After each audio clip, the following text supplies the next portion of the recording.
some mobility prereqs MMA fighters should have based on what you've seen. Okay. Prerequisites. So mobility as in the essence of having active control in end ranges.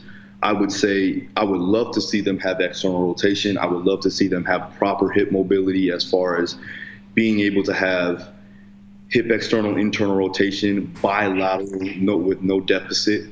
And I would also like to see them have great dorsiflexion and wrist mobility.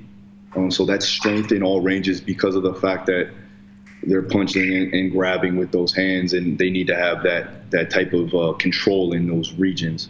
So those would be my prereqs. If they do not have them, obviously we'll have to integrate a form of FRC inside there. We would use pails and rails. We would use some type of isometrics to help increase range of motion and active control in those ranges that they are weak in a sense, right? We would use a form of functional range assessment or FMS even to just see exactly where they're deficient in.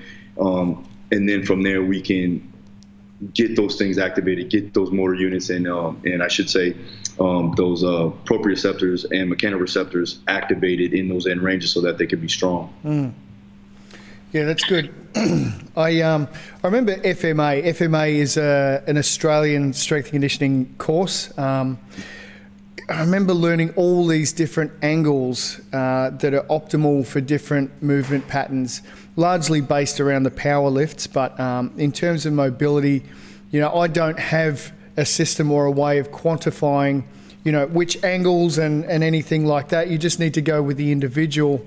And like you said, Phil, if you can't control those end range positions, then you need to work on it.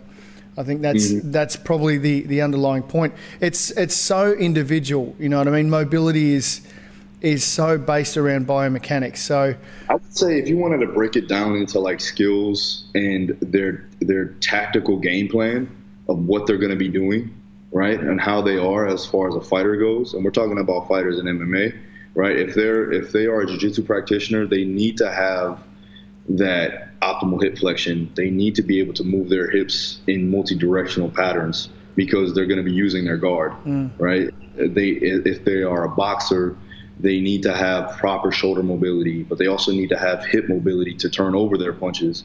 You know, if they are a judo practitioner, they need to have stronger hips and good quality hips.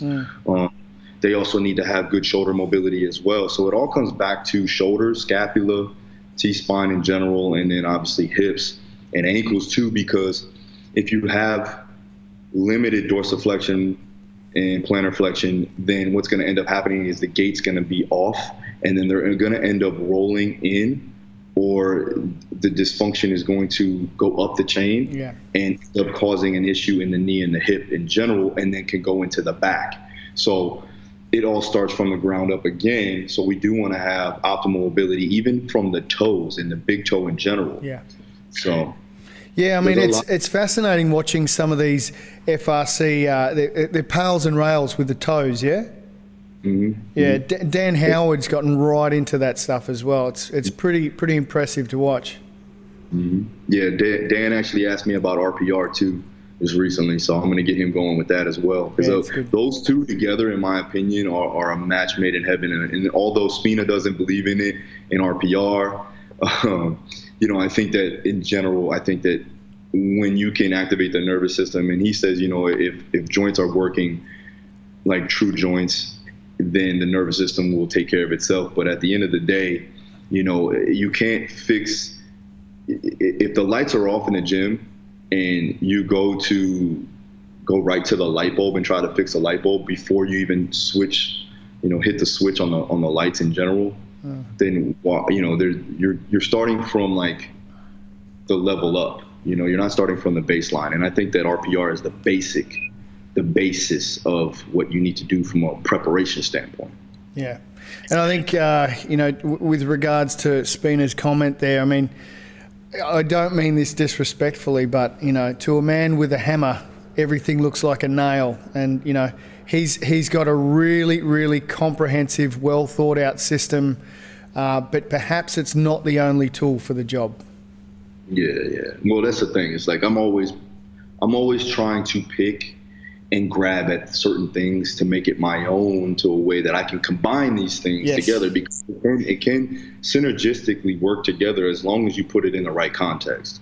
So again, you want to make sure that it matches the circumstances, situation. You know, it's all subjective, but there is somewhat of a baseline, or I should say a general approach that you can pick from experience in a way. And then also knowing the individual, and then knowing the sport and their style in a way, right?